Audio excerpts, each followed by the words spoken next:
لو تناهيتم إلى سر الحياة وصنعتم كائنا حيا نرى. کلچر میں جب کوئی چیز قابل عزت سمجھی جاتی ہے تو لوگ اس میں عزت تلاش کرنا شروع کر دیتے ہیں. یہ نہیں دیکھتے کہ یہ حقیقت میں قابل عزت ہے بھی یا نہیں ہے. اسی لیے اللہ نے ہمیں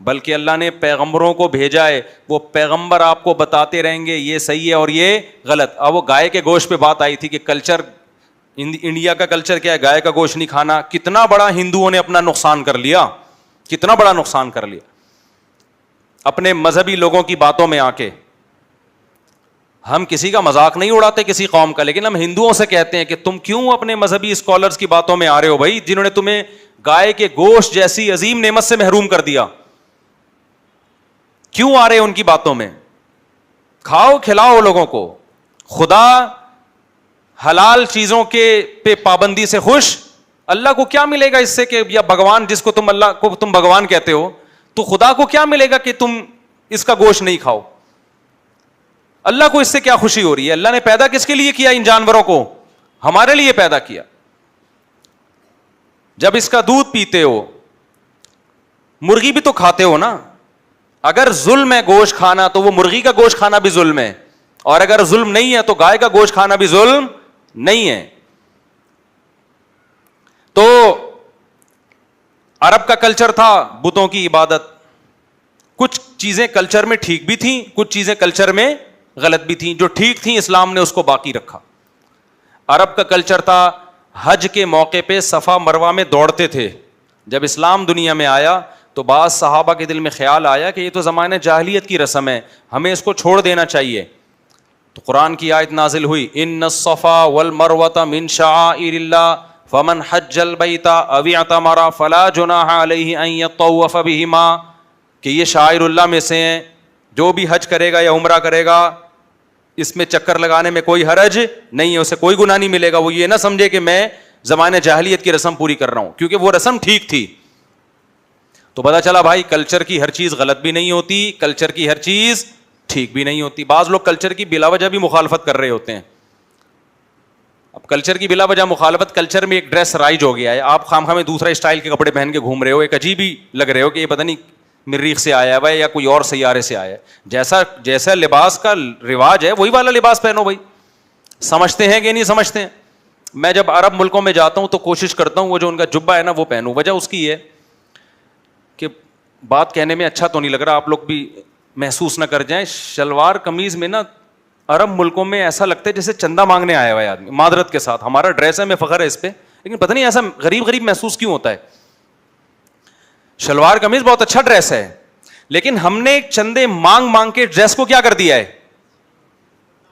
چندے آفیشلی بھی مانگے جا رہے ہیں, ہمارے حکمران بھی جب بھی سعودی عرب کے بادشاہ سے ملیں گے تو بھائی اب تو میمز بھی آ رہی ہے نا, جب بھی ملیں گے وہاں بھی چندہ, اور مختلف ٹائپ کے چندے. یہاں سے ایسے بھی چندے ہو رہے ہیں کہ کسی مولانا ٹائپ کے آدمی نے ایک چار دیواری کھڑی کی, بخاری رکھی, بچوں کو بٹھا دیا, یتیم بچوں کو, تصویریں کھینچ کے عربوں کو بھیج دی کہ دیکھو ہم بخاری پڑھا رہے ہیں, ہم صحیح حدیثیں مدرسے کے طلبا کو پڑھا رہے ہیں, بخاری پڑھا رہے ہیں. دے دنادن وہاں سے چندہ آنا شروع. یہاں کوئی مدرسہ نہیں ہے اور یہ جناب اپنی داڑھی کو بھی کیش کرا رہا ہے اور یتیم بچوں کو بھی کیش کرا رہا ہے. ایسا بھی ہوتا ہے. تو شلوار کا پھر ایسا امیج کہ غریب غریب غریب, تو ایسا امیج بن گیا ہے نا کہ مجھے ڈر لگتا ہے کہ شلوار قمیض پہن کے کسی عربی کے پاس جا رہے ہو, یہ نہ سمجھے کہ یہ کیا مانگنے آ رہا ہے. تو پہلے ہم اپنے لباس کو عزت دے دیں, چندے نہ مانگ مانگ کے, اس کے بعد انشاءاللہ شلوار قمیض کی اتنی عزت ہو جائے گی کہ ایسا لگے گا کہ یہ چندہ دینے آ رہا ہے. کیا خیال ہے؟ پتہ نہیں وہ کب آئے گا, امام مہدی کے دور میں آئے گا یا کب آئے گا, لیکن بہرحال اللہ کرے. وہ ایک عربی کو کسی پاکستانی نے بتایا کہ فیکٹری کا مالک بیٹھا ہوا تھا سعودی عرب میں, پاکستانی تھا, کروڑ پتی آدمی. عربی کو زکوٰۃ نکالنی تھی, بندہ نظر نہیں آ رہا تھا. عرب بھی تو آپ کو پتہ ہے بس بڑے لاؤبالی صحیح ہوتے ہیں, بس جو آئے پکڑا دیتے ہیں اس کو, یہ لے بھائی.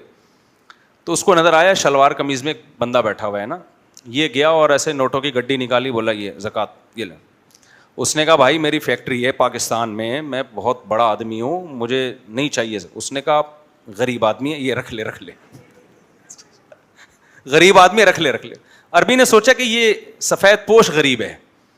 سفید پوش ہوتے ہیں نا جو مانتے نہیں ہیں کہ میں غریب ہوں.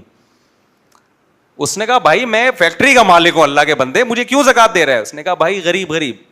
جب زیادہ بحث ہوئی نا تو عربی نے کہا کلو پاکستانی غریب, بس تیرا پاکستانی ہونا کیا ہے کافی ہے, زیادہ ڈیٹیل بتانے کی ضرورت, زکات ادا ہو جائے گی. اللہ سے قیامت, اللہ پوچھے گا نا قیامت میں کیوں دی؟ اے اللہ پاکستانی تھا. اللہ کہے گا جا اگلے پچھلے سارے گناہ میں نے تیرے کیا کر دیے, معاف کر دی. تو یہ امیج ایسا ہوا ہے, سمجھتے ہو؟ یا پھر شلوار قمیص پہ ویسٹ کوٹ پہنی جائے, اس سے تھوڑا سا بھرم آ جاتے ہیں اس سے تھوڑے سے. اچھا خیر, تو کلچر کتنا خطرناک چیز ہے. دیکھو عزت, شلوار کا کلچر وہاں خراب ہو گیا نا ہمارے, شلوار قمیص کا. تو یہ بھی ہماری شاید حرکتیں کچھ اس ٹائپ کی ہوں گی. حالانکہ وہاں پاکستانی بڑے سخی ہیں, حرم میں دسترخوان لگاتے ہیں, مسجد نبوی میں افطاریاں کرواتے ہیں, اور کتنا خرچ کر رہے ہیں آپ کی سوچ سے بھی زیادہ. لیکن امیج جو جا رہا ہے وہ بڑا خطرناک جا رہا ہے. تو اب میں جلدی سے بات کو سمیٹ کے, یہ ٹائم صحیح ہے نا گھڑی کا ہے بھائی, صحیح ٹائم ہے نا یہ؟ تو میں جلدی سے بات کو سمیٹتا ہوں. اب دیکھو ایک کلچر ہے اس دنیا کا جس میں آپ اس کلچر کے لحاظ سے اپنے عزت چاہتے ہو.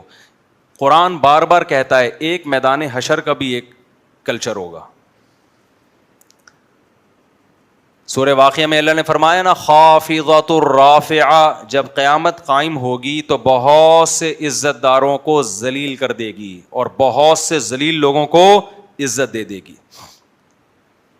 بہت سے ذلیل لوگوں کو عزت دے گی. وہ کیا مطلب؟ دنیا میں کلچر کی وجہ سے بہت سے لوگ قابل عزت سمجھے جاتے تھے, حقیقت میں وہ قابل عزت نہیں تھے. قیامت دودھ کا دودھ پانی کا پانی کر دے گی. جو حقیقی عزت والے لوگ ہیں انہی کو عزت کا سبب بنے گی وہ عزت دینے کا. بہت سے لوگ دنیا میں کمتر سمجھے جاتے ہیں, قیامت کیا کرے گی؟ ان کو عزت دے دے گی. دنیا میں عزت نہیں ہے. اس سے پتہ چلتا ہے کہ بھائی میں اور آپ کچھ کام اس لیے کر رہے ہوتے ہیں کہ ہمیں اس میں اپنی بے عزتی محسوس ہو رہی ہوتی ہے, حالانکہ اللہ اور اس کے رسول کی نظر میں وہ کام عزت کے ہوتے ہیں. ایک چھوٹا سا واقعہ سناتا ہوں, اس سے بات سمجھ میں آئے گی میں کہنا کیا چاہ رہا ہوں. میں جب کالج میں پڑھتا تھا, ہم ٹرین میں سفر کر رہا تھا میں, فجر کی اذان کا ٹائم ہوا. اب مسئلہ یہ ہے کہ آپ کی ٹرین یا بس اگر آبادی سے گزر رہی ہے